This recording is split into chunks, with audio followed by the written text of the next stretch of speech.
Blessings, everyone. You are tuned into a Selah Mindset production. I am your host, Steph Jones, also known as Lilac Calandra.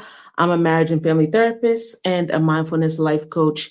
And I am joined by an amazing team of panelists as we discuss what has been going on with the fatal domestic violence instances. We have experts in domestic violence, we have clinicians, therapists, counselors, all to weigh in on their perspectives, give facts, give a way forward so that we can come together as a community and figure out what is going on. I'm going to bring up the panelists. They're going to introduce themselves, and we are going to jump right into the conversation. Please share this with anyone you feel might benefit from it. This can also be replayed later, but this is an important conversation, and we don't shy away from the hard things. We see the conversations that might be taboo and uncomfortable, and we jump right in because it is our time to speak about them. Let me bring up our amazing panel, and we will keep this going. Hello, panelists.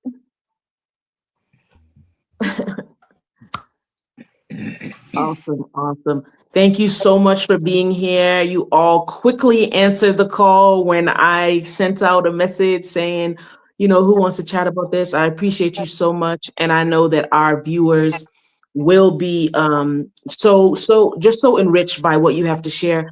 I'm going to have you introduce yourselves, and then we're going to flow in and out of the conversation. I want to do a few just housekeeping rules.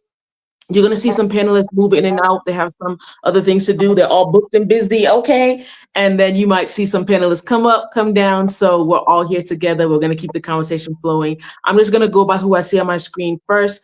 Pastor Tracy, can you introduce yourself, please? Absolutely. Good morning, everyone. I'm Pastor Tracy Jackson, Senior Pastor, Wellspring Global Fellowship. But in the context of this conversation, I have been, for the past 30 years, doing work in domestic violence globally, both as an educator, as a trainer, as a teacher, as a lecturer, as an adjunct, keynote speaker, you name it, with expertise specifically in working with communities of color and doing trauma-informed and trauma-responsive work.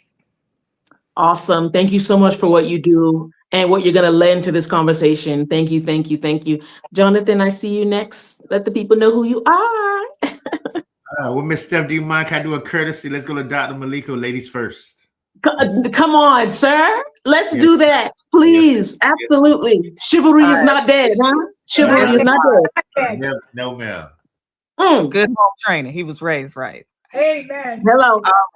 So I am Dr. Malika Brown, affectionately called Dr. Malika. I am a clinical psychologist with a specialization in traumatology. And I am working now, and Steph and I had this conversation the last time we did a live. I was in the process of transitioning into culturally focused and Afrocentric wellness and health and healing. And so I have since launched my company, Aya Wellness. And so I am doing that now, as well as podcasting in the podcasting space. But this conversation is something that I think is important because I do think that there could possibly be some cultural and historical things within our communities that may lend itself to why this is becoming a problem. And so I'm glad that I'm invited to talk about this. Absolutely. Thank you so much. All right, gentlemen. Yes, man. So shout out to amazing ladies first. First of all, the honor. Jonathan Brunson, I am a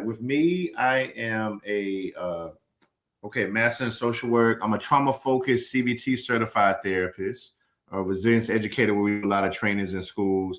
I also have done, like Dr. Malika and Pastor Trace, I've done 3 to 5 years of work where I would facilitate groups, male groups called Move and women groups called Wave in Nash County, which were women offenders as far as domestic violence. So I know, on a personal note, my sister was dealt with that. My niece was born into domestic violence. So it's something I'm very serious about and committed to.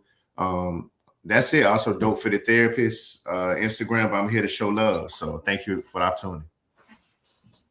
Awesome. And we had our final panelist come in. I'm going to let him introduce himself. Well, good morning, everyone. Sorry, I had another client I had to meet with. All good. All good.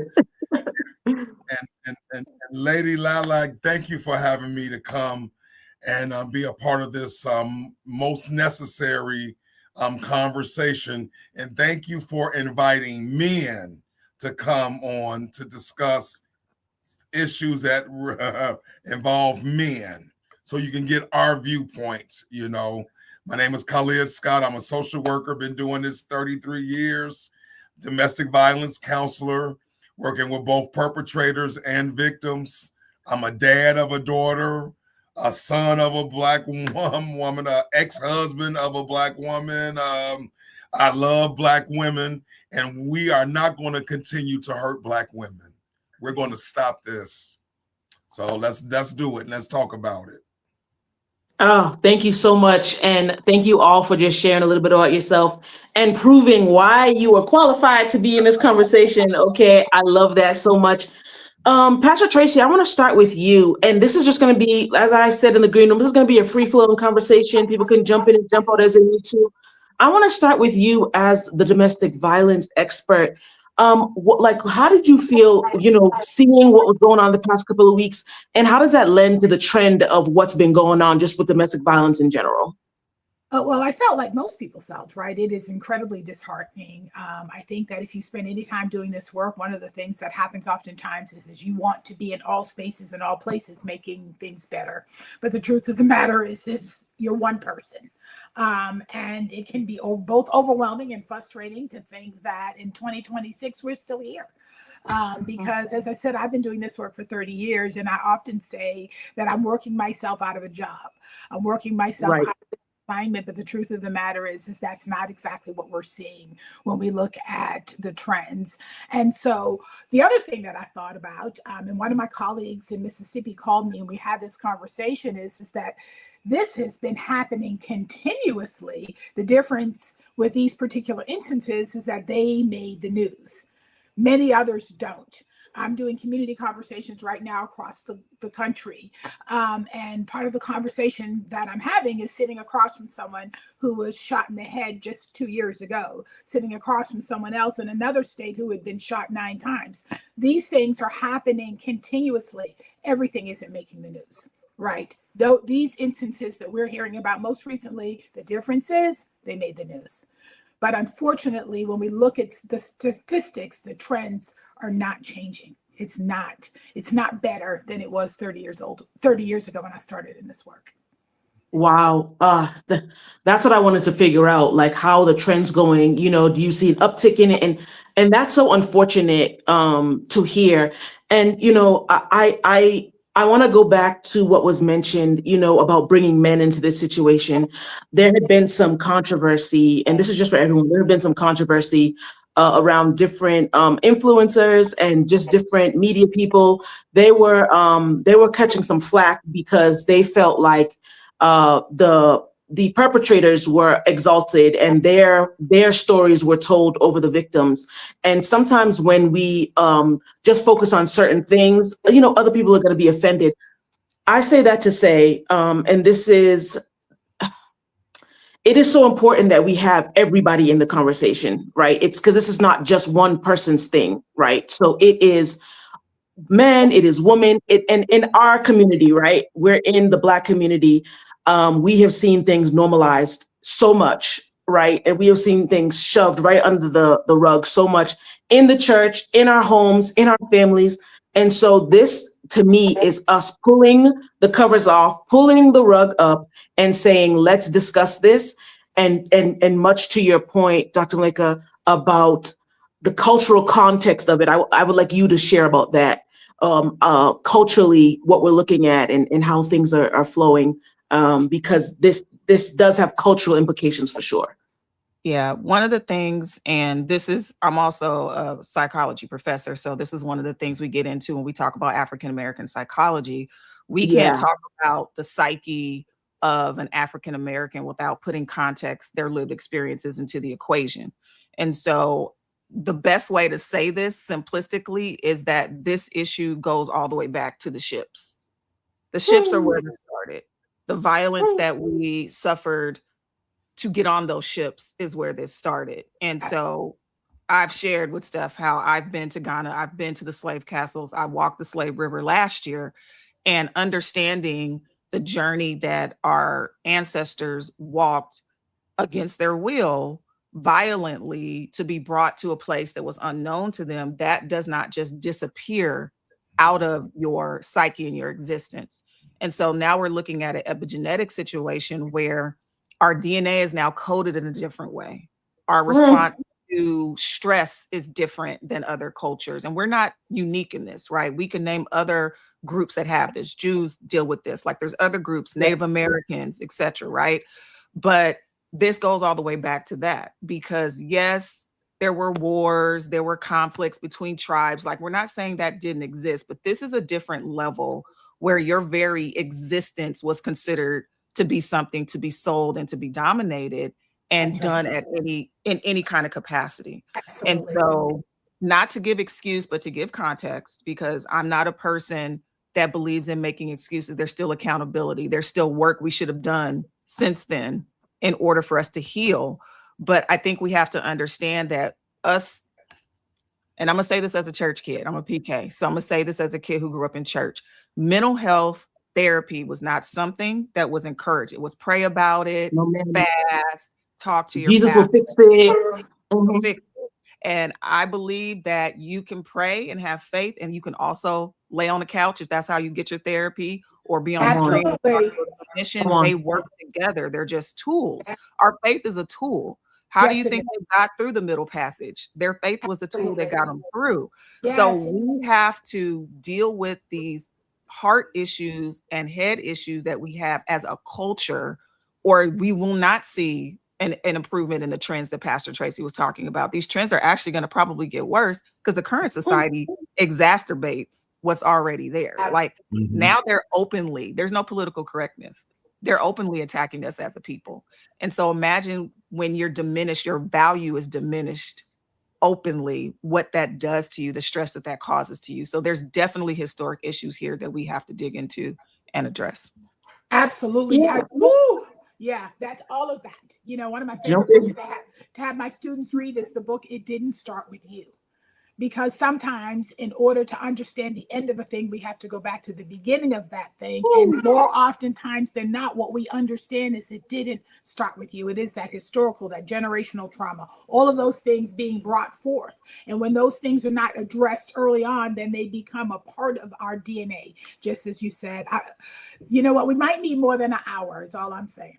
That's what I was saying, you know, like, and we're going to need more than one part. We had talked about that. This is not just a one part. This is a 2-part, 3-part, as much, because you can never exhaust this conversation, especially, and if it's coded in our DNA, it's not going to be something that can be solved overnight. So yeah, Khalid or Jonathan, jump right in, please. Go ahead, Brother Khalid. Go ahead, Brother Khalid. Okay. Refresh my memory on the specific question you asked, Lala. Yeah. No, it's really, you can even respond to what's been said. I was talking about the cultural implications, and I really want you to elaborate on what you were saying about, thank you for inviting the men here, because that was intentional. All of us women could have just been here talking. Of course, Black women are the most affected by domestic violence. Not to say that men aren't affected. We could, all three of us, I could have had a panel of 6 women. We could have been yapping it up. It was important to have the Black male perspective. And so please elaborate on that. Absolutely. So last week I did a post. And Yeah. I posted the 7 Black women who were killed by intimate partners. One who I knew who was killed by her son, right? And I did the post. It went viral, 3,000 likes, shared by 300 people. And I posted it all over social media. And I got the response that I didn't think I would get. The women got on because on the post, I basically said, us Black men have to protect our Black women. So hundreds of women, thank you. Thank you for being one of the only Black men I've heard say we got to protect our women, which is weird to me because it should have been the first thing that us brothers should have been saying in response to multiple women who look like our mamas, our sisters, our daughters, our nieces, whoever. But then I got the other responses in my DMs from Black men saying, Khalid, wait a minute. How do I protect Wonder Woman when I'm not Superman right now? Mm. Oh, brother, talk to me. What does that mean?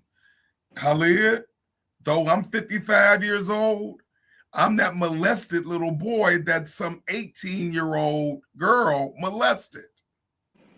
So how do I protect women when I haven't been protected? Mm. Khalid, I had that dysfunctional mama who did drugs and brought men in front of me, men who beat my mama. So I grew up thinking that's what us men are supposed to do to women. Because the first woman I loved, I watched my daddy and all those other uncles hit her, and she loved him. And I wasn't prepared for that conversation. Ladies and gentlemen, I wasn't prepared because I wasn't thinking about it. I grew up seeing domestic violence and infidelity, and it made me want to protect my mama and my granny and my aunties and my girl cousins. But a lot of men saw the reverse. They thought women women like the man who manhandles them. Mm. So that twisted thinking has spread. Correct. And now we're seeing the negative manifestation of it. Because one of the things this is my 6th podcast since last week, because it's the hot topic, and it should be, and it better be. Mm. And when I'm talking to both sexes, right, and I'm hearing the feedback of, wow, Khalid, this is how I thought I was supposed to show up. I'm mentoring young men in their 20s and 30s, and they're like, they call me coach. Coach, women don't like us nerds. Mm-hmm. They like the ex-football player Mm-hmm. with the multiple girlfriends who kind of smacks them around, because in their head, in their twisted pattern and thinking, that means love. Love comes with a fist. So culturally, right, we got to disintegrate our thinking and rebuild and recalibrate. I have 20 men in my private practice, 20 Black men. At the VA, I got 40 Black men sitting in front of me, and I got 10 Black male mentees. So any given time in a month, I'm in front of 70 Black men. And I'm having to tell all 70 of them, we got to use emotional intelligence. Mm-hmm. Yeah. Gotta be better than our granddaddies and Uncle Big Walter and our cousins and our brothers. And then I got to give them proof of why we got to be that way. And I got to tell them, when men get emotional, y'all better run the opposite way. And I tell the ladies, and you can ask any lady who knows me, I said, ladies, if y'all were a fly on the wall and y'all were listening to my sessions with these men, hear me out, Tracy, Malika, and Steph, y'all would run from us if you heard the things we talk about. You would run. You wouldn't run towards us. You would run away from us, because a lot of us men are broken, and we're trying to get repaired. We're trying to heal. And thank God we're showing up in therapy now. Again, I got 20 Black men in therapy. That's a wonderful thing. I'm getting Black men call me now saying, I don't need my wife to refer me. I'm calling you directly. So it's getting better, but it's a slow transition. And last week, with all those women ending up dead, and even that man who killed his 8 babies in Louisiana, now we're seeing the manifestation of this dysfunctionality, and it ain't cute no more. It ain't cute. So sometimes bad things got to happen for better days ahead. Can I say something? Go right Because ahead. I think that he touched on something for me that I've talked about extensively on my podcast about our community. silence, there's times when silence is necessary, right? It's times when silence is appropriate. But as a community, we do this with those in the church and those outside of the church in the Black community. We basically say what happens here stays here. And part of the problem is that therapy is about talking through the stuff. It's giving language to what has happened to you, what you've experienced, what you feel, etc. That's right. Our cultural standard of keeping things in the community or keeping things silent, keeping things in the home is a contributing factor to where we are. When you put language to what you're going through and try to process this stuff internally, eventually you don't have the capacity because it becomes overwhelming. And if you're not verbalizing it to somebody, it's like a computer overloading because it got too hot, right? And I think that we have to get more comfortable with saying the things that need to be said because it's necessary and not being concerned about the aesthetic or how people are going to view us. And then I think also this plays into the part that women are allowed to feel the full range of emotions because they consider we're emotional, right? What that's really saying is we feel all the emotions that we have. If we're sad, we're sad. If we're happy, we're happy. If we're surprised, like we go through all of them, right? But men are bottlenecked into certain emotional feelings that they can express outwardly. And I'm like, we've done them a disservice. The fact that I didn't see my father cry until he lost a maternal figure, and then right after that, his mother, in all of my years of my life, speaks to the fact that he didn't feel comfortable enough to feel when he was sad and express that openly and not have to worry about being judged. So again, not giving men an out because there's accountability to be had, but we need to let them, if they gotta cry, that's okay. Let them feel that. Let's not stigmatize their manhood because they have tears. And let's stop running from the truth and let's speak what it is, because speaking it allows us to start the process of healing it. Absolutely. Yes.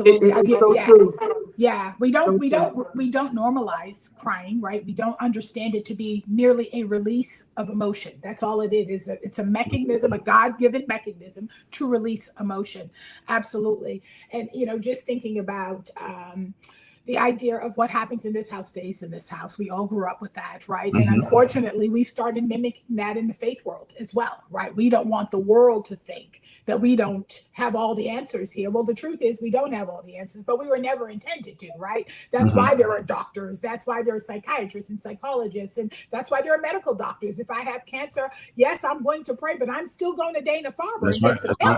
That's right. Hello. And yeah, you know what? Because that just is so unrealistic. So it is. And then we have a human propensity to label what we don't understand. And so when we don't understand someone's behavior, we label them. And that's what we do. Even in the church world, we label people based on what we don't understand. But when we understand trauma, when we understand the impact that it has on someone's life, then we stop saying what's the matter with them and we start asking what happened to them. Yes. Because until I understand what happened to you, I cannot really fully support you. I cannot.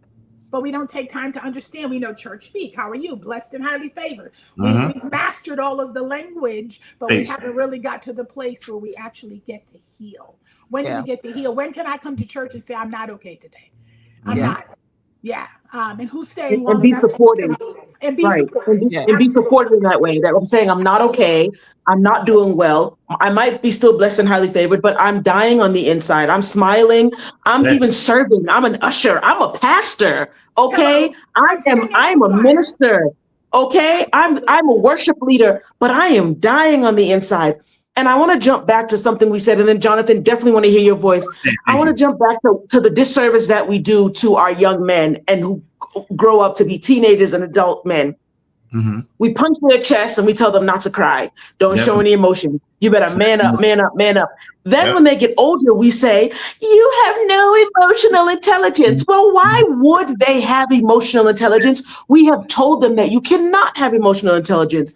This is why I appreciate the conversation, because we are the generation who is going to put a stop to this. We are the ones who are going to break that curse. That no shade to our ancestors, no shade to those who came before us, but that time is done. We are watching people die, not just physically, but spiritually inside, because they cannot release. And much to what has been said, what cannot be released one way must come out. It's like a ticking time bomb. If you put that timer on it must come out. If we talk about the somatic things and all these things and how we feel in our body, if our emotions are not processed, they're going to come out in our fists, and it's probably going to be our fists on someone else's body. And it's just a reality. Now we're just seeing the pattern. Again, accountability is necessary, but to look at the pattern of what has happened. And this gives us a great avenue to say, this is how we stop it. This is how we go forward so we can have a healthier generation. Jonathan, please, please, please. No, yes. Thank you. No, listen, everybody, I was just processing. I definitely want to respond to each other. Wow, so much that has been saying. Okay, first, like Dr. Malika was saying, we all know that one of the things I say all the time is that, and this is research too, trauma has no timeline. So that's something that a lot of times people that don't do mental health do not understand. Like Brother Khalid was saying too. So you could be 45 and trying to be married now at 50, and the molesting that happened at 12 can still bother you if you don't do no healing in the whole time. Correct. And then it comes out, like you said, angry or obesity or eating bad. Because I tell clients that all the time. I said, it's going to come out one way or another. So when I have people resistance to me, that's the first thing I say. I say, I'm not forcing nothing. Like Dr. Malika and Tracy said, I said, it's going to come out either way. It's going to be bad eating, or you're going to be, like I said, angry, or you're going to, or it's coming to your relationship. And most time people humble themselves because they're like, man, that's true. Like it's going to come out anyway. So we know that with trauma. Also with me, so in my background, I want to shout out, rest in peace to her. I'm sure Dr. Malika and Tracy and Brother Khalid heard Bell Hooks. Hooks, rest in peace, Bell Hooks. Bell Hooks is a reason when I was at NC State University, I took a class called feminism. I took a feminism class on purpose.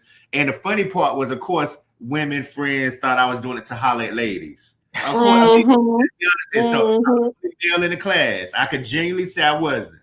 I could genuinely say that. And all right.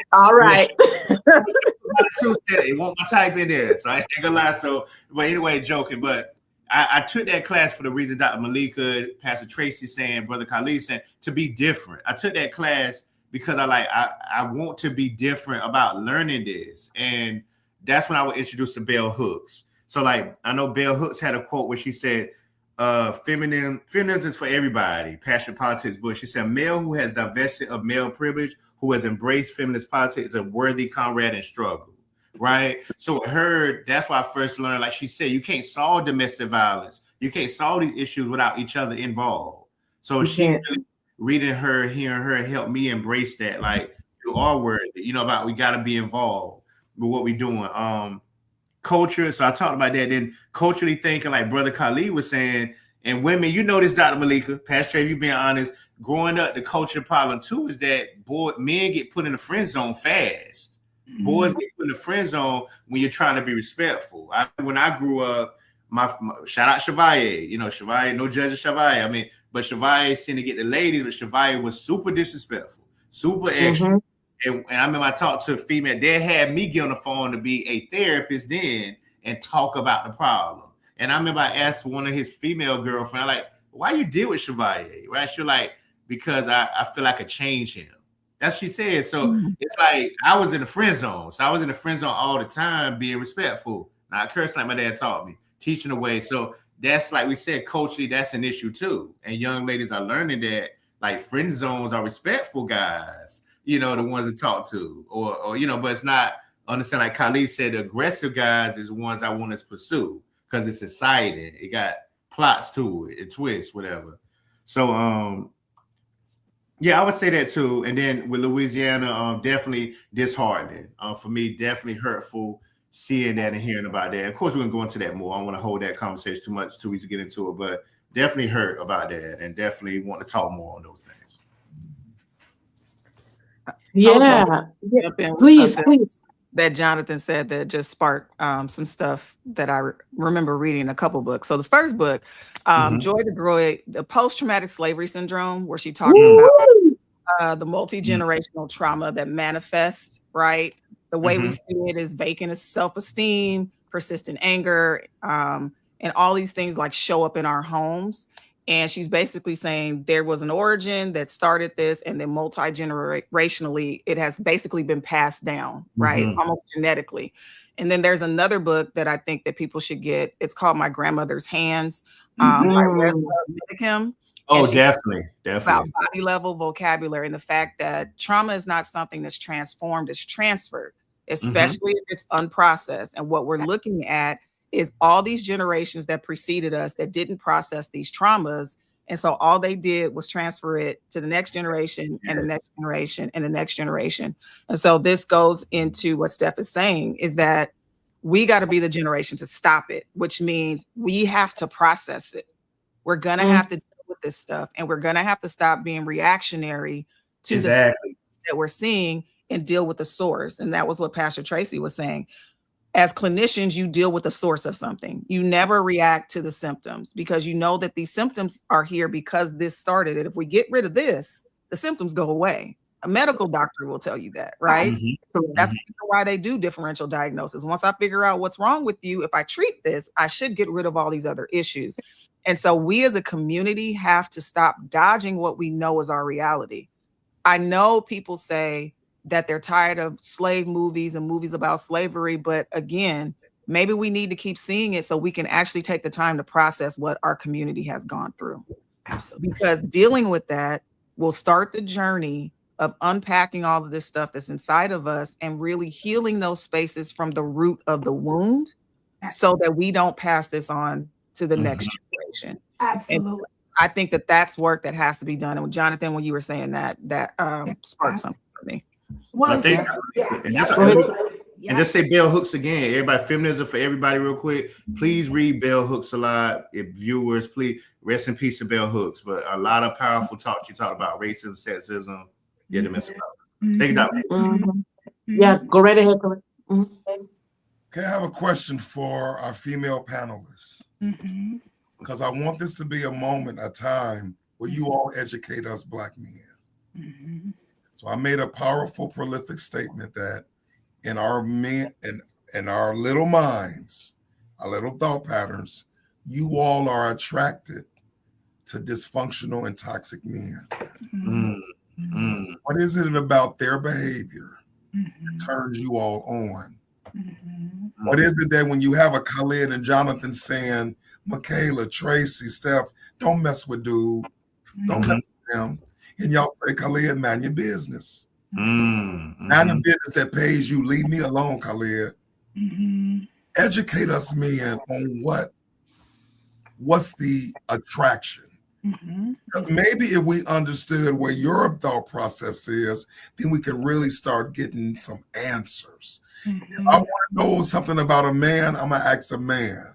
But if I need to know something about a woman, I'm going to ask you all. So please, ladies, take a moment to tell us, what is the attraction to toxic, dysfunctional men? Now, I'm not speaking for me because I'm not attracted to that at all. My father, although he did not have a father to raise him, he was raised by my grandmother solely, college educated, accomplished, became a pastor, started doing all of this different stuff. And that was the blueprint for me. So the person that I found may have been a little rough around the edges, but he was also educated, you know, accomplished. So that was what I was attracted to, because I had a model to look at. So first thing I will say, to not throw my sisters under the bus, I'll say it this way. You're attracted to what was modeled to you as the blueprint in the beginning. Absolutely. Right? So my blueprint looked different. So that's not attractive to me. I'm highly intelligent. Wow. I like having intelligent conversations with people. And I don't just want to talk about one thing. I could jump from politics to pop culture to sports to fashion, travel. We can do all the things, right? I want that. But what I will say is what I think we are seeing is that the toxicity is familiar to them because the trauma in them that they don't realize lives in their DNA now is attracted to something that's familiar, or in addition to, they could have come from environments where that is what they saw modeled as manhood. Sure. Right? It may not have been domestic violence, but they may have seen toxic masculinity as the example of how a man is supposed to treat a woman. Absolutely. And so they're attracted to what they know. until we show them something different that they can expect better than that, they're Yes. only going to gravitate towards what's familiar and what they have meant for. Absolutely. My sister answered the question for me 100%, is that water seeks its own level. And we will always be attracted to what is mirrored back at us in terms of who we are, right? And so, it goes back to what we were saying earlier about the trauma that lives in us as individuals, and that the body keeps the score. If my beginning of my years was traumatic, right? And that was never healed. That amygdala is going off all the time, right? And now it has become a familiar part of my existence. I'm attracted to trauma bonding with someone else who has similar issues, right? And you said it earlier. It's the idea that I can fix someone because especially for women of color, we are the ones expected to fix someone. Exactly. In slavery, when I nursed my baby, and then I had to nurse the master's babies right after that, right? Now I'm the wet nurse. I got to take care of everybody. And there's something embedded in our DNA that makes us think it's our responsibility to fix people. We're going to fix them and we're going to make them better. And the truth of the matter is that you can't fix anybody. You can't, especially if the idea of fixing isn't going back to the root cause of what the problem is. You're trying to change behaviors when behaviors, as Dr. Malika said, are only symptomatic of the root cause. Even Jesus, when he cursed the fig tree, he cursed it at the root, right? If you read the story in context, figs were not even supposed to be produced in that season. It was out of season is what the scripture says. But he was making the point that we're to bear fruit in all seasons, right? And so the only way I can do that is that the root is healthy. And so we don't want to address the real issues. And so if I find that familiar spirit, that thing that looks like where I am or who I am, I'm clinging to that. And my thought process is I can fix that in somebody else. When the truth of the matter is I can't fix me. If I could, I wouldn't even be attracted to that. And so, I'm with my doctor friend here. I'm not attracted to that either, quite frankly. Listen, I'm about doing your work. I think it's incredibly important. That's right. And I've invested so much time in doing my own work that there's no way I would settle for someone who is invested in themselves. Because if you won't make that investment in you, you're never going to make that investment in me, and we're never going to have intimacy. We won't, because intimacy requires you to be able to see into me. You can't see you.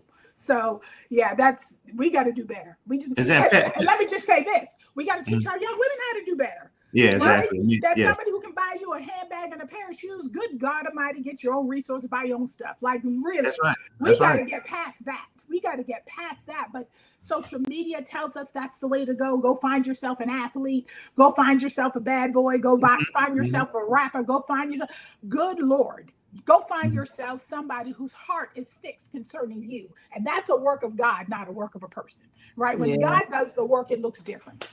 Amen. Amen. I would say, brother Kelly, with you both, Pastor Tracy, you went over a great book. Real quick, if I say something, Dr. Malika, The Body Keeps Score. So listeners, keep on that book out of it. NC State University. So that is an actual book. And then Dr. Malika, you touched on something amazing. I know Brother Khalid know that. That's why I learned with the trauma-focused training. Kids are going to do what you do, not what you say. Exactly. That's right. That's confirmed research. That's why, like we said, we got to get out there, like I said, Dr. Malika, the black families and Khalid about, if I curse and I do that, like I hear parents say all the time, when I do intensive in home, like, when I do that, I tell them not to do. I said, no, stop saying that, because you keep doing it, they are going to copy what you role modeling. That's why I seen it before. You have a child could be 7, and then the parents smoke, the dad smoked on the back porch, and then they're 14 trying to smoke. Because it's like you got to do what I had seen. So Dr. Malika, you're so right. I mean, we do what we do, what we see, and what Brother Khalid's point was. That's why we copy and role model those things. Absolutely. Yeah, and that's the reality. I'm sorry. I was just going to say, I think it is important that we recognize how harmful some of these statements have been, like keep everything in the house and, do what I say and not what I do.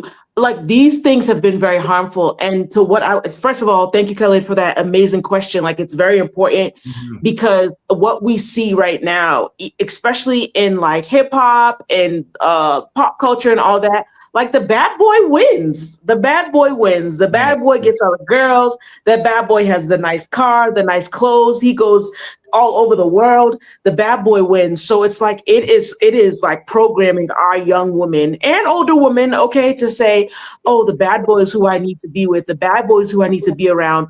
And as you were saying, Jonathan, you know, like the nice guy finishes last. That is also something we need to change as well. You know, because at some point we have to realize that the nice guy comes with less drama, and the nice guy comes with less foolishness, and the nice guy has usually done some nice work on themselves, right? Where we're talking about the trope of the bad boy, where it's like, oh, you better have this fun and exciting life, but you will be damaged and he will move on, and you will be left with a child, you will be left with a broken heart, you will be left just in trauma. So I think it's important for us to even start telling our young women too, right? Like, I know what society is saying. How do we reprogram them to say the bad boy needs a lot of work? And if you don't want to become his mother, his chauffeur, okay, his therapist, if you don't want to start checking off all these things on the list, and most of us don't, right? We get into these relationships, we don't get into it saying, oh, I want to be these things. We end up doing it because that's what we were trained to do. We were trained to stick it out and endure, be the strong one, just keep going. We don't have to do that anymore. And the nice guys do not finish last anymore. The nice guys don't finish last. Okay, we have to change that around. Sorry, Dr. Malika, I know you were going to share something. No. I was going to say this gets into the village mentality, why it's so important. We being a collectivist culture by nature was important because that meant that the livelihood of one was connected to the livelihood of others. And I think that being disconnected from the continent and being on a different soil has disconnected that concept for us culturally.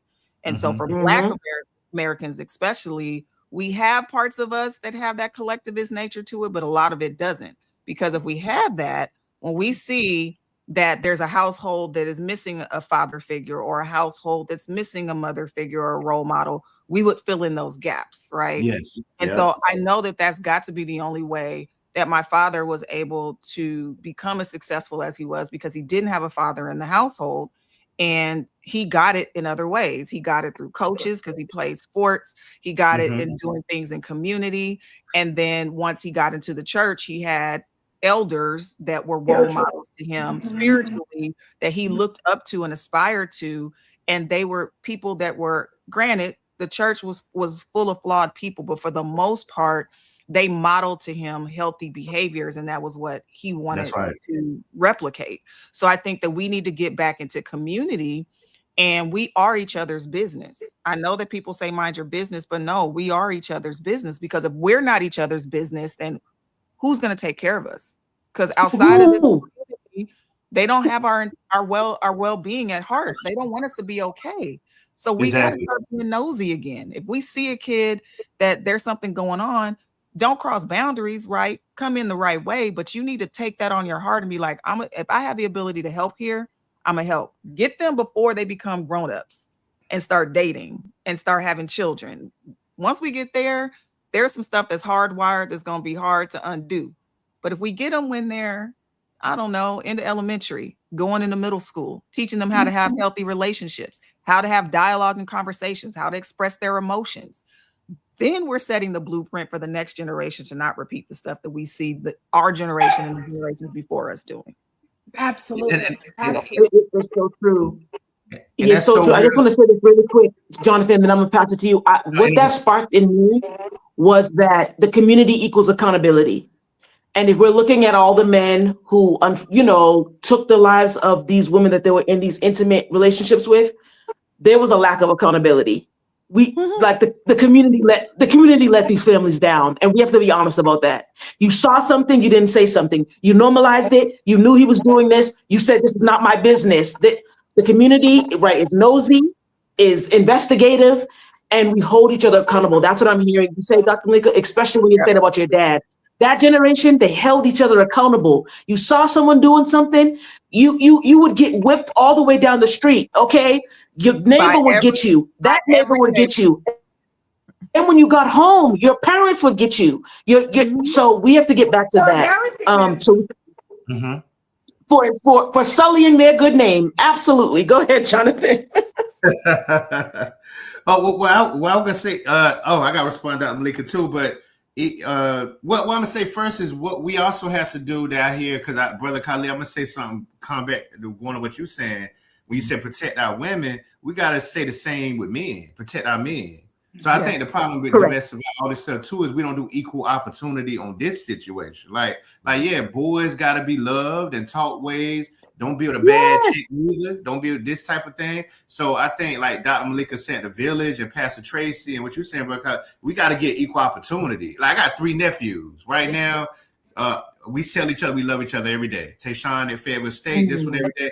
They'll tell you all up here, Jonathan taught them that. It was hard because you all know it was a long time. I got like crickets, Brother Khalid, in the room. Like, love you, Raekwon. They look at me like, what? Like, you know, like, but now all 3 of the nephews, I love you, Uncle John. I love you, Uncle John. I love you, Uncle John. We got to teach them that, and it's safe for us too, because sometimes we hear this subject and we don't teach equal opportunity. The little beautiful boy is beautiful like the little beautiful girl. So we got to like raise them all the same way with love, like that kind of way. And Brother Khalid, I'm gonna call him out, Dr. Malika and Pastor Tracy. I know this brother started a black male group for this reason. I started a black male social work group, Brother Steph, and Sister Steph, excuse me. I did it for 2 years. Was black male social workers every other Friday, and we do this. We connect, we vent, we talk. Brother Khalid has been in that group, so I do that reason, emotions. Yes, so yes.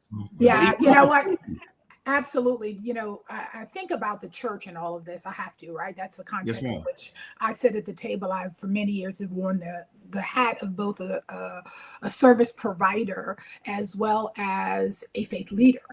And so when I think about the church in this context, and I think about what Dr. Malika was saying about the importance of, you know, raising our children and mirroring certain things to them, I think the church is perfectly placed to do the same, right? If we have Sunday school or Christian learning school, whatever we call it, that's a perfect place for the church to begin talking about healthy relationships. That's a perfect place to start talking about healthy boundaries. What I want us to be clear about is that the church does have a responsibility in all of this. Faith leaders have tremendous influence. And I'm going to prove it to you when I say that's the reason politicians go to faith communities. If I'm running for office in Boston, I'm going to hit all of the major churches here simply because when the pastor or the bishop or the leader, the apostle calls me up and says, oh, mayoral candidate Tracy Jackson is here. When he or she walks me up to the front of that church to pray for me, that's an endorsement. And I might tell my congregation to vote your conscience, but if Pastor Tracy calls them up and prays for them, by virtue of the fact that she likes them, guess what I'm going to do? I'm going to vote for them. That influence matters. When we look at statistically men who complete batterers intervention programs, men are 5 times more likely, 7 times in some statistics that I've read, more likely to complete batterers intervention if their faith leader suggests that they go than they are if the court requires them to go, because I care what my faith leader thinks about me. And so we have a responsibility to be a part of that coordinated community response. We have a responsibility to broaden the safety net. We have a responsibility to talk about these things in the church. When I go in a church bathroom, anywhere I visit, I'm looking on the inside of the stall to see whether or not there's information there about human trafficking, whether they're not there's those little pull-off pieces that say, are you safe at home? Because anything we don't bring to the church, to the congregation, you know, sets the tone that we don't think it matters here. You can't talk about that here. But when we bring all of those things into that space, now people are of the thought, okay, if I have a problem, this is a safe space for me to go. Not to mention that as people of color, we are more likely to go to a faith leader in a crisis than we are to any other service provider. We're going to go to our faith communities. Do we expect all faith leaders to be experts in domestic violence, sexual assault, human trafficking, stalking, what we call the 4 crimes? No, we don't expect you to be an expert in that. Do we expect you to be a resource? 100% we do. Absolutely. We expect you to be a resource, because if you're not a resource, you're a barrier. So you're one of the other. Come on. And Come so, on. not knowing is not, we are responsible for the whole man. We're responsible for people in totality, not just their spiritual lives, but God has given us the responsibility of covering them. How do I cover you if I don't bother to know anything beyond the spiritual aspects of life? That's right. When That's you, right. you live in a world that is not spiritual all the time, right? You have to fare in this world. And I say, people, I'll go to a church and say, let me do some sexual assault training. Oh, well, we teach abstinence here. I said, well, praise the Lord. I taught abstinence in my house too, but I didn't send my daughter off to college unaware. I didn't send her off to college uneducated. She's been in this work with me since she was born. The truth of the matter is that I still have a responsibility to educate. I still have a responsibility. Sexual assault, by virtue of the violence, is not about consent. We don't have to worry that we're shifting their thinking to consensual sex. What we do have to be concerned about is that if we don't teach, if we don't educate, everybody's not going to wait. Let's just call a thing a thing. They're not. Exactly. How do we prepare Come on them to now. be safe in the absence of their waiting? How do we teach them that so they don't end up in situations where somebody is taking advantage of them, or worse, because we fail to teach them? You know, we have a responsibility. And the faith community, when we step in and we are part of the coordinated community response, we are broadening the safety net for people. We make it bigger and better, because now I can come to my faith leader and say, domestic violence is ugly language. People need to be able to sit across from me as their pastor and tell me exactly what's being said. Exactly. But here's what happens. Here's what happens, because you know, if I'm so heavenly high, I'm no earthly good, they are going to minimize both the language and the violence to the version of it that they think works for me. Always. And so now you're minimizing what's happening. You're sanitizing the language. And now my perspective of what's happening isn't nearly as major as what's happening, which is why I agree with you, Lilac, that the community failed them. Where was the community? Somebody heard something long before it turned into multiple deaths. And you know it. And they saw the signs. And I think I want to take a moment to acknowledge the harm that the church has done in not holding people accountable in that way. And how many times we have told as leaders, women to stay in relationships that we know they're getting battered in, that we know they're harmed in. And we told them to stay because that's what Jesus would want us to do. I love that you brought that up, Pastor. And I think it is very important that we as the church acknowledge what we did and what we need to do to go forward in that. Absolutely. As you said, no, every faith leader does not have to be an expert. They don't have to go through a mental health training program, get a master's degree, PhD. Yes, you should be a resource, but you should know the basic tenets of it. You should know the signs to look at. There needs to be more psychoeducation in that way. And so thank you for bringing that up. Absolutely. Yeah, we have to atone. I want to add to you and Pastor Tracy. You should know who in your community does the work. You should know. You're supposed to know. Do your due diligence. That's your responsibility. That's your responsibility. That's a reasonable service. Okay. Reasonable service, because at the end of the day, you know what? Like Ezekiel, when God told Ezekiel to be the watchman, right? He said, I want you to warn the people of danger to come. And if you fail to warn them and something happens to the people, the blood is going to be required on your hands. On your hands. On your hands. So when you told somebody to pray harder and just don't miss Bible study anymore and join the women's help us, Lord. And all those other things you told them to do, that was not the answer. And it's not the one that God is pleased with. Trust me when I tell you, it is not. Because you're not going to pray violence away. You're not. Can I say this though? I know that we say that they don't expect the pastor to be the expert. I think the problem is mentally, that is not what they're perceiving. They look to their pastors to on that. Exactly. On everything. Yes. They exalt them. They do, because they're the person I go to for advice on everything, even if they're not an expert on, or things that they shouldn't even really be having input on. Right? Exactly. Absolutely. So you don't model. Pastor Tracy's an anomaly, right? She models being an expert in a specific thing within the community and being a religious leader. So she brings two different things to the table. My father, his degree was in urban planning. He was an engineer by profession who happened to become a preacher, right? So what he did was, yes, I give spiritual counseling, but he was one of the first decades ago that I saw that had a psychologist on staff that said, oh, you're talking about this is outside my wheelhouse. Let me send you to the psychologist. And he paid for her to be there so that the Amen. members could get it for free. So There you go. There we you have go. to have the resources the same way we know where food banks are, the same way. I know Come our on. church at the time we did housing, HUD housing. We built the houses so the members could get homes and be homeowners. Mhm. We do all these other community things, but we don't think about mental health. We don't My think God. about well-being. My God. Dr. My Malika, that's what I God. want to We add have to. connections to clinicians that we have a relationship with. Exactly. I have a Exactly. pastor now that funnels, he pays for his members to come see me. He funnels them to me when it goes outside of a spiritual expertise. We got to be better with that as clergy. We must. That's all I was saying. That's what I want to say, Dr. Malika. That's all I want to say. You said 100% what I was about to say. Not against you, Pastor Tracy. Shout you out. Like Dr. Malika, you said like you anomaly. But rest in peace. I remember there was a couple, a deacon and his wife did. It was domestic violence, Dr. Malika in Wilson. It was on the news. They killed, the husband killed her, then himself. And I heard a lot from that later. That is what the Dr. Malika is saying. You have pastors that want to be the roles, play the lanes that you're not. You're not, if you're not domestic violence certified, get somebody that is. If you don't know that, stop saying because you're Dr. So-and-so in this spiritual realm and you know how to handle treating domestic violence. So I think that's the issue too. We got to know our lane. Absolutely. Absolutely. And I agree. That's what it's dangerous. Stop telling people to stay married to. That is not your business. That's between it's dangerous. That's dangerous. And God. It's dangerous. Right. If they want to leave, let them have to deal with the repercussions. That's their spiritual journey. Let them deal with that. But we got to stop telling people to stay in stuff because we feel like because we like the optics. We like the optics of it.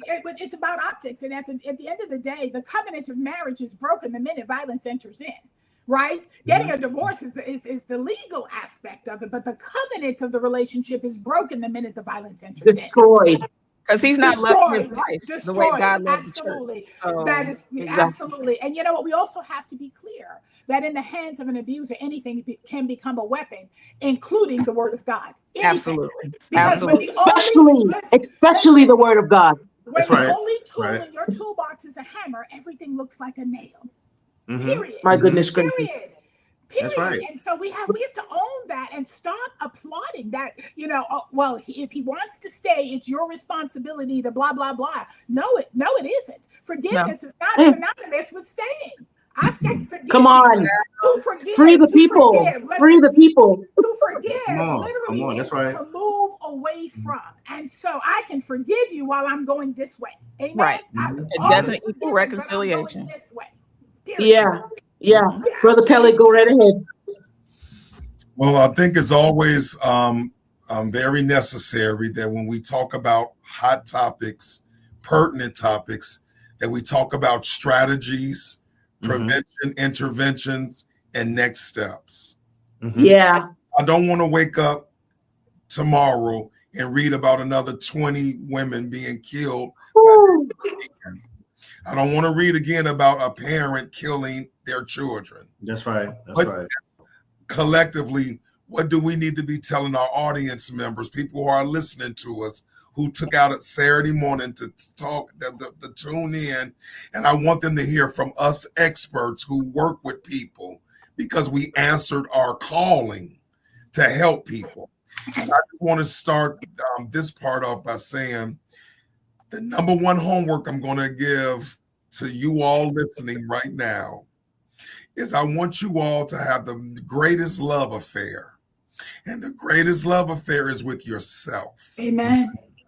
Come on. Once you are in love with you, and I mean in love, agape love, then you'll raise your bar higher.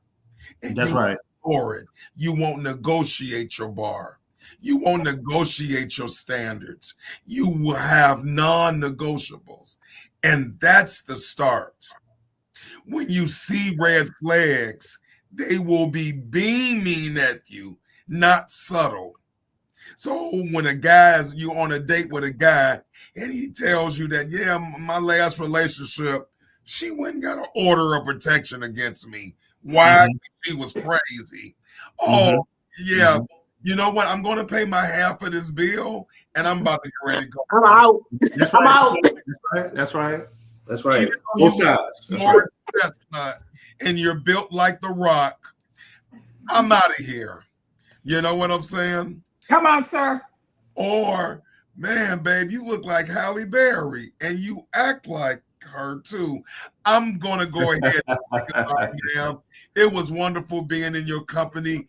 Go and see my friend Khalid. You know, he's a good therapist. Maybe you need some things to work out on, because I don't need my car windows busted out next week. That's right. That's right. I don't text you back. You know what I'm saying? Have a standard. When folks are giving you wisdom and you trust these people in your village, listen to your friends like Khalid, Tracy, Malika, Jonathan, and Steph tell you, girl, he don't sound right. He don't sound right. I need you to go ahead and lose his number. You know what I'm saying?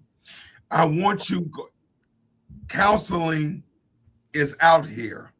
Go and get it. That's we right. can go and find resources for everything. For everything. This thing right here is the Encyclopedia Britannica 2026. Any resource you need, it's on this cell phone. There's no That's right. There are churches, there are foundations that do free counseling. You don't ever have to stay in a bad situation. No, sir. Again, if you be around people and go places where you are celebrated, not tolerated. Tolerated. Yeah, come on. That's right. Come on now. Absolutely. I know 46 people who are divorcing or going through divorce or who are divorced. At first, when I thought about that number, guys, I was so disenchanted. But then it hit me. The aha came. Those are 46 people who said, I'm not going to tolerate this no more. I'm not going to stay in a marriage where I'm miserable. I'm going to say goodbye. Because my friends who stayed in bad marriages, guess what the phone calls I'm getting now? Their 20-something-year-old children are acting out. And they're like, why is my kid acting out? They grew up seeing Heathcliff and Claire Huxtable. That's right. That's right. That's right. Kids heard the arguments at night when you thought Come they on. were asleep. They saw the dysfunction in the house when you thought you covered it up with smiles and trips, you know, to Jamaica. Now we got to set a new standard. That's right. Come on here, sir. Come on.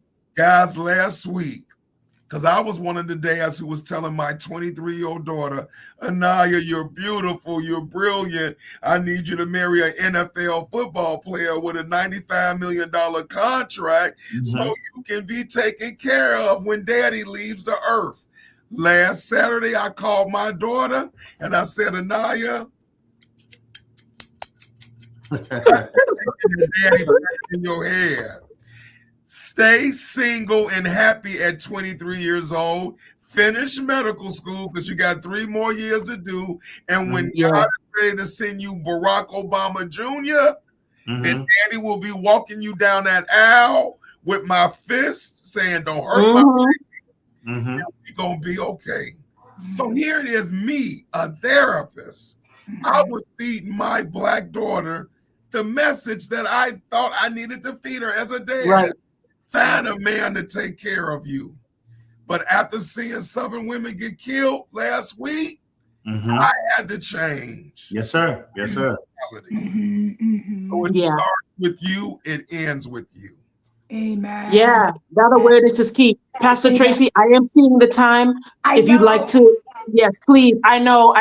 If you'd like to give us your final thought and let people know where to reach you, please do that so you can head off and complete your day, please. Absolutely. I want to echo everything that has been said here by, I'm going to call these now my new friends. I've thoroughly enjoyed. I've already sent y'all Facebook requests.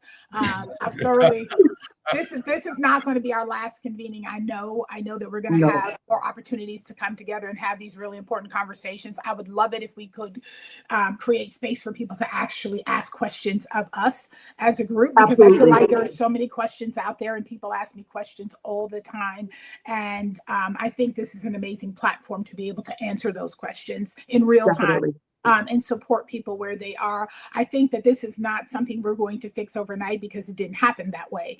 And much of it is rooted in historical and generational trauma that has to be addressed. But I think this is an important start to that work, and is an important start to having the conversation that I feel like we will need to have continuously, because there's a lot that has to be changed in order for real change to happen. But what I know for sure is that before we can change someone's heart, we have to get them to change their mind, the way they think about something, the way they see something, the way they understand. And again, sometimes in order to understand where people end up, we have to go back to the beginning. There's a whole lot of relearning that has to be done. People need to fully understand it didn't start with them, that who they are, a lot of who they are was, impacted by their DNA. It's kind of, I liken it to the children who grow up here in the United States, but they have parents that are from a foreign country, and the kids have an accent as thick as the parents, but they've never even been into that, they've never been to their parents' homeland. It's because they're mimicking what they heard. They're mimicking they're picking up that dialect that they hear spoken in their home. And that's exactly, violence is learned behavior. It is learned behavior. And if we don't teach you another way, then you will be of the belief that when you are upset about something or with someone, that violence is the way in which you get to correct that. And so there's so much work to be done. I could stay here all day. People say to me all the time, you have such passion around this work. And I'm like, I have such commitment. Passions can be waning. I have commitment to this work. And I've invested a lot of my life in it, and knowing and understanding and being intentional about that, because as a pastor, I have to be. Pastoring is all about people. And people, when they come to the church is a spiritual wellness center. It's a spiritual hospital. And I tell my congregation, I tell my leaders specifically, you don't go to the emergency room at Boston Medical Center and get offended because everybody's sick. Oh, they're coughing on me. Oh, she's bleeding. Of course they are. It's an emergency room. The church is the same thing. It is an emergency room. It is a wellness center. It's a spiritual wellness center. And when people walk through the door, we ought to assume that they are coming with the traumas of life that they've experienced. Some will be similar to yours. Some will be completely different, but we should assume they all come with some, and we should be prepared to respond with trauma responsiveness, which is different from being trauma informed. It's about being trauma responsive, because then we say, what happened to you? Now, what's the matter with you? So it has been my honor. I can't wait to see you all again. Oh my goodness, I'm so excited. Thank you. We are forever Thank you bonded. Forever bonded. We are forever bonded. Thank you. Because this is work that is so incredibly needed. And y'all look for me to be calling on you to do some things with me in the future.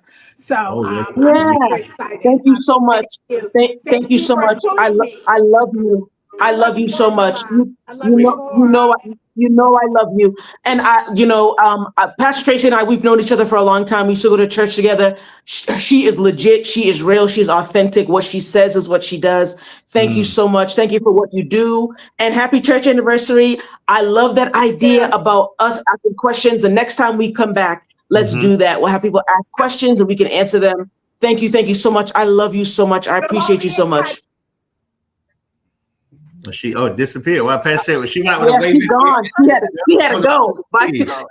She said, let me get on. Khalid, you started something so awesome, and I want us to go around and continue that, the next steps, right? We gave the historical context. We talked about the things that happened. We discussed what was going on.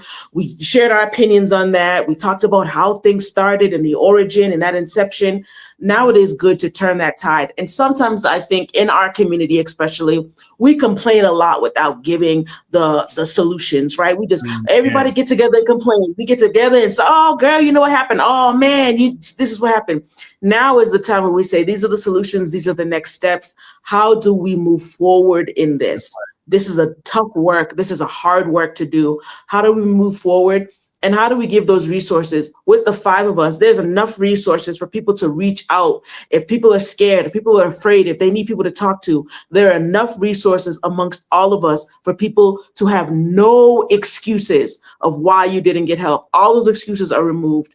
So I want us to continue to go around and talk about our next steps as we begin to land this plane. We've already been speaking for over an hour, if you can believe it. We've already been speaking for that time. So we are going to start to land this plane. But what are our next steps? What are we telling people that they should be, not that they should be doing, but we want to reframe mind. We want to reshape minds. how should we be looking at this so that we can move forward in a healthy and safe way? We've been moving forward. Time moves forward no matter what. It's been in an unhealthy way, and it has resulted in many lives lost in the church, out of the church. I want people to have next steps for when we get off the live. How are you going to practically apply the things that we've been talking about? So let's continue with that. Dr. Malika, if you want to go, or Jonathan, whoever, please. Malika, the Queen, Dr. Malika, yes, ma'am. I knew it. I knew it. I would say that some of the things I was going to say was already said, but I really want to lean into us reframing how we respond to the things that we see happening around us that we often don't give language to. We are in that mindset to mind our own business. And like I said, we are each other's business. So I think that if we see something, we need to say something. And we can't allow, even if we're wrong, I would rather we would be wrong about it and no harm happens than we had discernment and we saw something happening. We could feel it and didn't say anything. And then we see these situations that come out on the news. The other thing I think we need to do is we need to just, as individuals, as a community, we need to do our own root work. Like, we have stuff in us that we need to heal. We may not have had a traumatic background. We may not have had domestic violence or lived in a lower income neighborhood and saw violence. We may not have that story, but we still have some things that we need to heal inside of us. And I think the work as a community starts with the individual healing our spaces so that the community at large is healthier. And that means that we need to be a resource and accountable to one another as people are going through these journeys, to be support to one another and not feel like I got it all together. It's okay to not have it all together. It's okay to be struggling with something. And I think, Steph, you mentioned that, you know, we got to get to the place where we can say, I'm not okay. And that people allow you to not be okay. We're not trying to fix it for you, but we're giving you the space to process through whatever it is that you're carrying. Clearly, I don't know any of these men in these situations personally, but for one of the examples we know was a high profile man in a very high position within the state. Very high. And I think that this just gives me, because I have an affinity for pastors, besides the fact that my dad and my mom, before he passed, and now my mom is my pastor, but I have friends that are pastors and I know the pressure they're under. Our leaders are under a lot of pressure and they're made to feel like they can't be flawed or they can't be vulnerable. We've got to stop putting them on these pedestals and allow them to show that they're fragile, because fragility is strength at the same time. Exactly. It just shows that you have the ability to be impacted, but the fact that you're still moving and keep pushing through is a level of resilience, right? Yes, it is. We've got to protect our leaders. You know, we talk about Barack Obama, but do we understand the pressure that man had to carry in the assignment that he was given in this country, and the ripple effects of just his very existence is what we're living in right now, right? And so a mentally weaker person probably would have gone out in some of these examples that we're talking about, right? He is fortunate enough to have a Black woman by his side that allows him to be the full spectrum of who he is. If he's frustrated, if he's sad, if he feels inadequate, she allows him to be that and she lifts him up. That's the community, right? I cannot stress it enough. We need our community. It means I may not know you, but you're still part of the community. And because of that, I want you to be okay. And I think that we got to get back to that.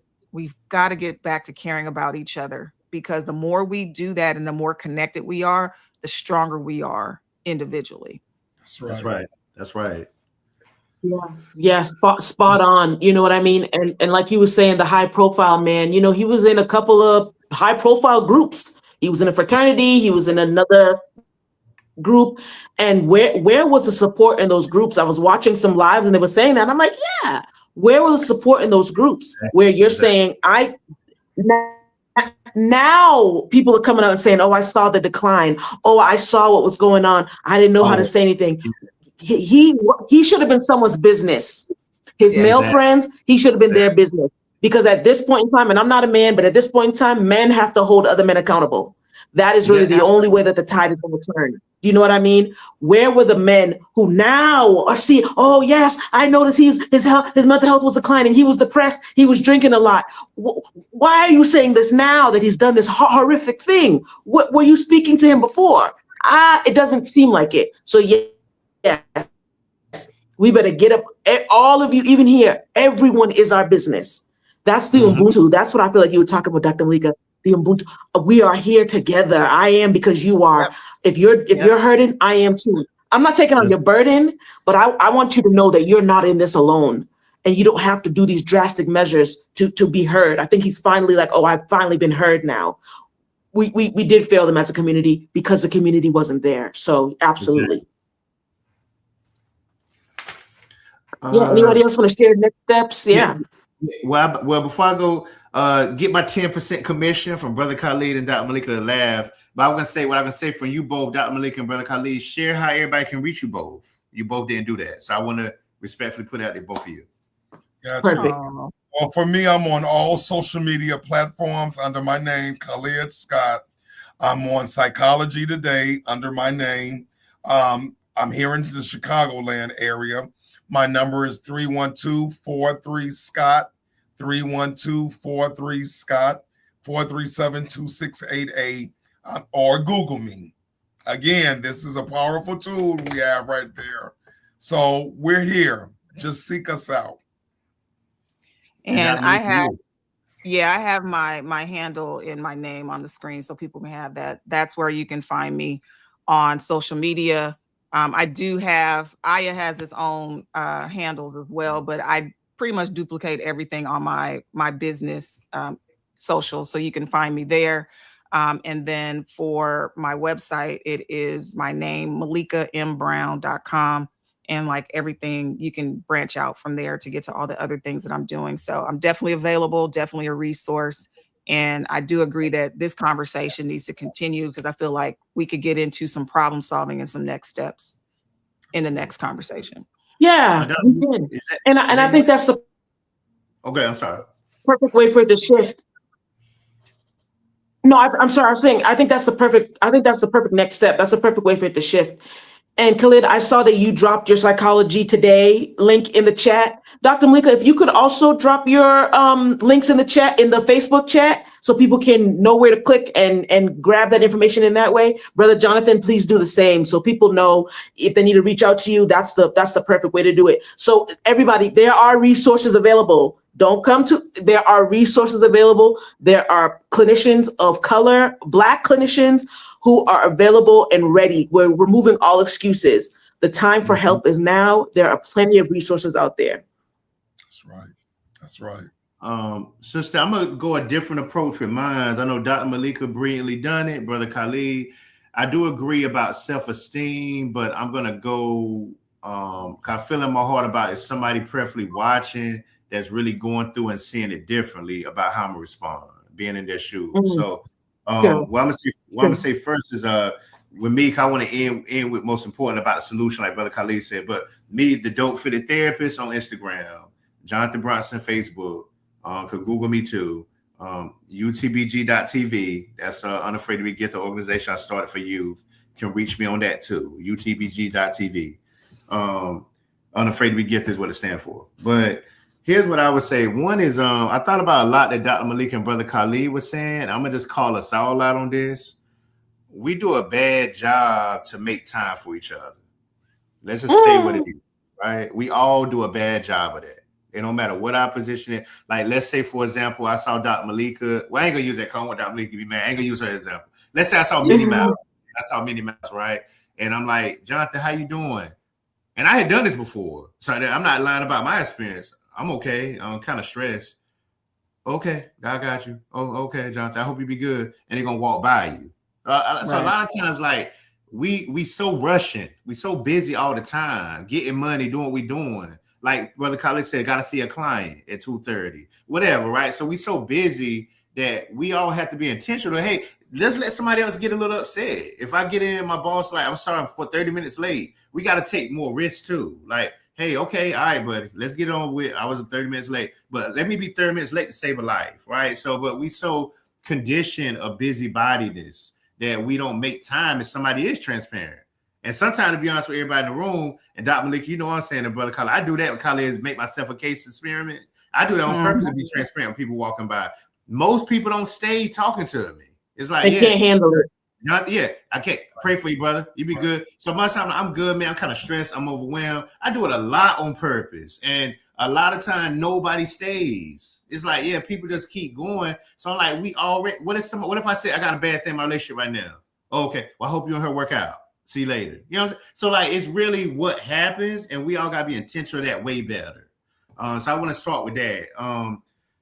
I also hear what you said, sister, too, about people would say the problems are not the solution because Brother Khalid, they're scared with self-esteem. And Dr. Malika, I know families like that now that prayerfully they may need a split, but instead they talk the problems, and instead of talking solution, just the problems, and then try to skip and change the subject. Oh, yeah, I'm going to go see the Michael Jackson movie. No, we ain't talking about that right now. The divorce might happen, right? But people are switching up. So like self-esteem, everybody don't have that self-esteem to honor that, right? So here's what I'm going to say that's really serious. Here's what I suggest.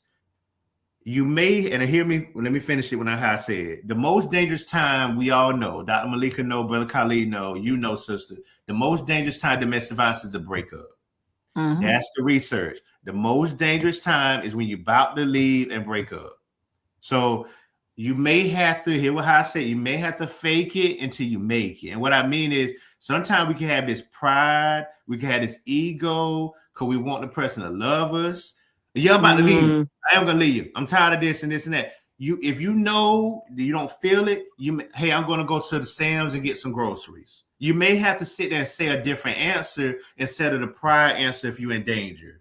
And then use that to chisel at your answers. So instead of being so prideful bad to try to make that person love you or try to make them hear you, yeah, I'm going to break up. Yeah, I'm done with you. You may have to say, okay, I'm going to take the kids to the park. And use that to go to social service, to go to shelters in your area and start chiseling at getting a resource so you have somewhere to stay or whatever you need. And I think that's what we have to do. When I say fake it, I'm not saying it that way, but what I mean is stop the pride. So you stop. I think we might try to convince our other that we're going to break up as a threat to make them see it and stay with us. You see the danger, you might just have to be honest. Like, just say something different. Hey, I might do something. You want something to eat? I'm going to Wendy's. You want something? Do what you have to do to get safe out of that house. So I just want to say that too. Stop the pride about breaking up, everybody. Please stop it, especially if you see the signs. Say what you got to say and get out of there and try to make steps to be away. So that's what I would say as a realistic example, past resources. No, that's so good. Definitely. So can I just add something to what Jonathan said? This sparked for me. I would say that we have to get better with the language of communication. So I do this often. When I ask a person how they're doing, they're not allowed to say, okay, all right. Like, I limit those generic answers that really don't give language and voice to what they're dealing with. We need to make that a practice, that when a person asks us how we're doing, we can't use those generic answers that covers up the fact that there's something wrong. We may not have it all together verbally to be able to express the totality of what we're dealing with, but we may have to say, you know what, I'm not doing well right now. I can't quite put language to all of it, but just know I'm not doing okay, right? And then that gives an indication to whoever they're in community with to be like, okay, I need to stay with them or check back around with them, see what's going on with them. For me, and I know for the rest of us that are clinicians, we start going into questions to probe to get to what could possibly be the issue, right? So when people tell me something's going on with them, I start going through a diagnostic of what things could we check off the list that could possibly be this before we get to something extreme, right? Are you not eating properly? Are you not getting enough sleep? Is your stress level elevated for an extended period of time, right? There could be some other explanations for some of the stuff that they're going through that are common things, or it could be something deeper than that, right? But don't allow people to leave your presence when you encounter them and you ask them how they're doing with just a simple, basic answer. Get a real answer, an in-depth answer. And that means you're going to have to hold yourself accountable to be accountable for your brother and sister. And that's a heavy weight. Some people don't want that responsibility, but Right. I challenge you to say, as a human being, it is your responsibility. Yes, Make sure yes. that other people are okay. And if you don't have the capacity to do it or don't have the resource, be connected to other people that you can pass them to. Yes. Be part of yes. the network. That will be a Mm. very Yeah. It's spot on. And I like that you remove the okay and all right. You know, we say that. And Yes. that's what I can appreciate about the African culture, right? When they ask you how you're doing, they don't want some generic answer. You are supposed to say, I'm this, I'm that. Hey, how you doing? You know, especially when I got to South Africa, right? And we're so used to saying, you know, you just walk up to someone and you say, I need this. Oh, Jonathan, I need this. The South Africans don't even respond to you. Hey, how are you? How are That's you right. doing? Right. Hello, nice to see you. They Mhm. force the greeting and it makes you say, oh my goodness, let me take a moment. And they say, how are you doing? And they mean it. Even in Zulu, it's sawubona. It's I see you. How are you doing? Are you okay? It's deep. You know what I mean? We have to definitely get better at being honest with people, but not just honest, but being able to hold the capacity for people. If you tell me that you're not okay, yeah, I can take a few moments and hear what you have to say. You know what I mean? I can let you know that you're heard, that you're seen. I can take a few moments. Yes. I don't want you to give me a cookie cutter answer. And we have been programmed and trained to do that. So yes, Yeah. let's get better at communication. Let's remove that. It's pretentious. It's fake. Oh yeah, I'm okay. It's like I can see your arm hanging off. Like I can see your leg is broken and you're telling me you're okay. Like Mhm. you're not. You know what I mean? not okay. We have to provide the space for people to feel safe enough to be honest. That's what I want to say. Because people want to be honest. Are we a safe space? Or we just gonna be like, oh, okay, well, have a good day. You know, that's how people end up on the news. That's how people end up Yes. hurting Yes. their families because they Yes. tried to reach out and someone did not take the time. It is our Exactly. responsibility for sure. Exactly. So I agree with what you're saying. Yeah. Mm-hmm. Well, it's almost an hour and 30 minutes that we have been chatting. I want to say thank you, thank you, thank you, thank you, thank you to the panelists who have been on. I appreciate you so much. Thank you for what you shared. We will be back for sure. I'm running this across the screen. Please send any questions and comments to Selah Mindset CC at gmail.com. And when we come back, we'll be able to read those questions, give some real-time answers. Thank you for everyone who tuned in, and thank you for everyone who will watch the replay. What has been shared has been so profound, and it is the start, right? This is not the first time we've had these conversations. It surely will not be the last. This is the time to speak out about this, right? We have these conversations in our own private, groups. It is time to do this on a national and international level so people can know there are resources out there. There is help. And we want to make sure that we are doing our due diligence in taking care of this, our own minds, our own bodies, our own spirits. We're in community together and we're all in this together. Any final thoughts from any of our panelists? Again, thank you from the bottom of my heart. It was such a quick ask. You guys all jumped on. Like, I can't express how grateful I am that you lent your time to this very important topic. Please share any final thoughts. Then we will let the people go and get on to the rest of our day. Absolutely. I'm good. So I'm a pass it to the gentleman on the panel to have some final thoughts. Gotcha. Awesome. Just want to say to the audience, to each other, also practice self-care. Yes. Self-care, Mm. because we are habitually known for not taking care of ourselves. Yes. I log off. I am on my way to the gym, because I'm heavy this week, I want to get on that treadmill and I'm going to take a nice long run so I can release all this toxicity and all this because that secondary trauma is for real with us. Yes, Real. Yes, it is. Real. So take care of yourselves and don't compromise that. Absolutely. That's all.